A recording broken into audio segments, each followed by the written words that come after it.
I gotta say it one more time. There's a 1 year break from this franchise. And I said to myself, I wouldn't stop saying it, but I'm gonna say it again. I would have to, only because they took the 1 year break. I truly am the king of reviewing this whole movie franchise. And I'm only an English-speaking boy in the United States of America. I'm not Filipino. Most of these movies I have not watched subtitles, did not watch English dubbed, but I do enjoy this franchise only because I love horror movies. I love horror anthology movies, especially that. And still, I am the kid, and welcome back again. Shake, Rattle, and Roll, number 15. Yes, they did took a 1 year break, but now they're back with another one. And hopefully we get part 16 next year. As of right now, let's also say something. This has to be, out of all the horror movie franchises in the whole wide world, guys, this is the longest running franchise ever. This is number 15. Number 15. Name any other horror franchise that included their remakes, their prequel. We can add that all in together too, by the way, with all fairness. But at the end of the day, Shake, Rattle, and Roll. Now I know a lot of people's gonna argue because it's not really a franchise because it's not going on with a character. A franchise should be based on a character. Alright, I understand that. But seriously, with a title, you let it be ongoing because this is truly the longest running horror franchise. Argument is open, comment below the box. I don't care. At Come Back Stronger, that's my hashtag. Besides that, Shake, Rattle, Roll 15. My favorite will always be 1 through 6 because I'm more old school.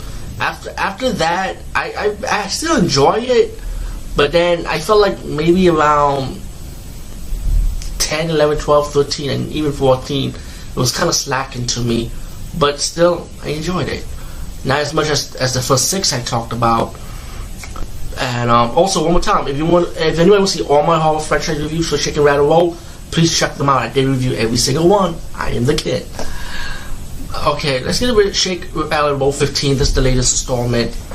And really enjoyed this one, by the way. Really did.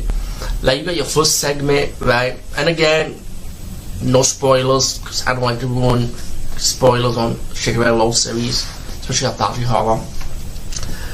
The first segment, right, is about this mall, and this woman runs this mall, you know, and suddenly people are like mysteriously dying. Right off the bat, you see like the snake creature attacking people in the dressing room. There's scenes where the snake creatures run around the mall, but then you'd be wondering like, who is the snake creature? It's like a woman who has a snake tail, but she's transformed into a snake beast. And you could tell that as the movie progressed, it looked like they're covering it up. The security guard knows what's going on, like, okay. And then because the security guard sees the snake running around the camera. It looked like the cleaning guy knew what was going on. And I'm gonna be honest, I did not watch the subtitle version for this movie, but I could tell what was going on. Plus, I went to Wikipedia to know a little bit more. But as it progressed, it does happen to become a cover-up. There's a conspiracy behind Snake Woman. There's a twist behind it, you know. But I did enjoy it, you know. And to be honest, I think the Snake Woman was very attractive. I can hook up with that. Fuck that. I'm a freak. Anyway, let's get with the second segment. Second segment, it was more drama based, but it did have the horror elements. And about this family moves in. You got this woman, I think she's the nanny, and she's like feeding them this food. And you have the woman, the husband, and the daughter. And when they eat the food, right? Except for the daughter, she pretty much survived the ordeal. It's not an ending spoiler, by the way, but she survived the ordeal, but not turning into a monster. Let's put it like that. But you got the father and his wife. Like every time they eat this food, they slowly become aggressive, and like they act like not their usual self, and you can see them turning like lightly beastly. You know what I'm saying? But aggressive. But the nanny is like, she's the one that's plotting it. Like she has something to do with the transformation, pretty much. And as the movie progressed, you have a finale climax with a twist to it, and it tells you why the nanny is doing what she's doing.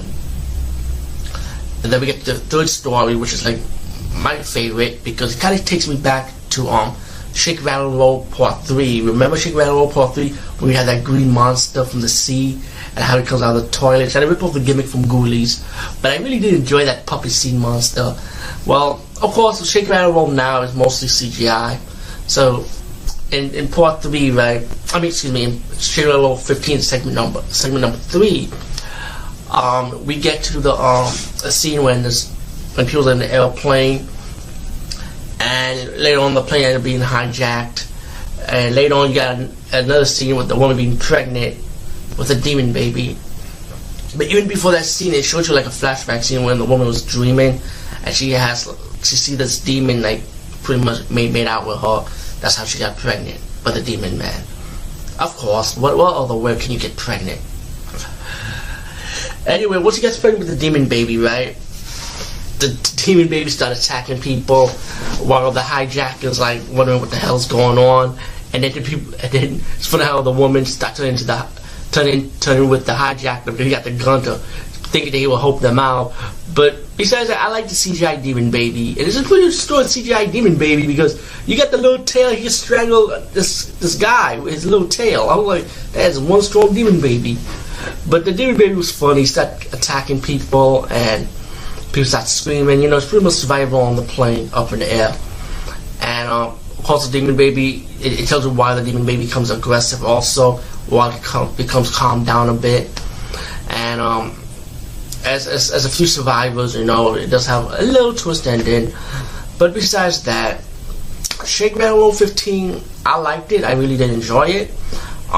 You could go to websites to follow like the story, I advise you to watch the movie first before you go to Wikipedia for its translation or any other website for the translation. For people who's new to the series of Shake, Rattle, Roll. And like I said, please try and catch up with the rest of the series, which is really hard to do because the older stuff is not really on. Like the old stuff, I was just fortunate to check the old stuff because of the DVD format. The Blockbuster actually had it one time, so my friend was able to rent it. I was able to see some of the Shake, Rattle, Roll series online. So I was fortunate to check out the older material. But to real entertainment, really seriously, you really need to release a box set for this series, for this franchise. Like maybe like a 3 or 4 volume box set. So it's up to 15 already. I won't mind like Shake, Rattle 1, 2, and 3 in one box set, 4, 5, and 6 in one box set, or releasing a big box set. It's gonna be expensive though. But if you're a fan of the series, it's worth it. And I think they should put more subtitles. The newer stuff has subtitles, but like the old stuff never did. So hopefully they can put subtitles on those. Or at least English stuff did, and maybe the rest of the franchise too. Anyway, peace guys. See you later. Shake, Rattle, Roll 15 is good to be back. And hopefully when they do Part 16, I promise I will not say no Shake, Rattle, Roll reviews no more because they had a new one.